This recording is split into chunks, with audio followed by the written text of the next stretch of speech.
Happy Sunday. I'm Jacqueline Stewart, the mental health and support coach of moms, wives, and women mental health coaching.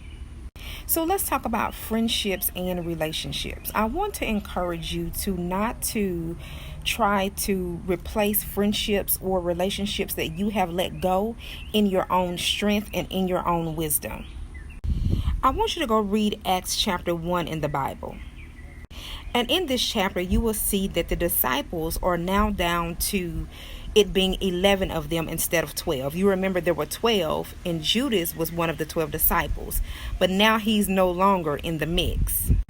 Now, I'm not going to go back into the story about Judas. Many of you already know who Judas is. He's the one that betrayed Jesus. And if you don't know the story, I just encourage you to go back and read it. But what I want to talk to you about is, in this chapter, you can see that it is now 11 disciples. However, they are wanting a 12th disciple, meaning they're wanting to replace the one that they lost. However, they knew that they couldn't do it in their own strength or their own wisdom.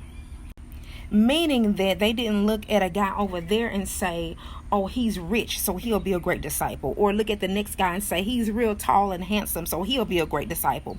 Or look at somebody else and says that he has great charisma, so he'll be a great disciple. No, they didn't look at the outward appearance or what somebody had or what they could do.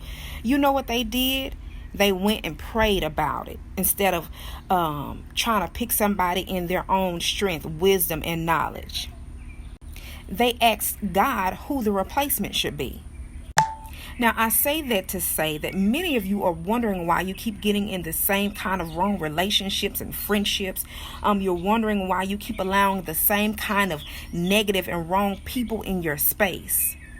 And it's because you're trying to do it in your own wisdom, strength, and knowledge instead of praying about it and asking God who you should allow in your space and in your life. You're too busy looking at what people got and who they're hanging with and how they dress and how they talk and who they're connected to and what money they got and what car they're driving. You're too busy looking at the material things.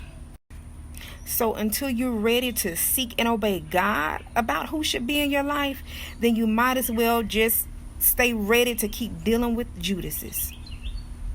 Because Jesus only had one Judas to help him fulfill his purpose, and he didn't need no more after that.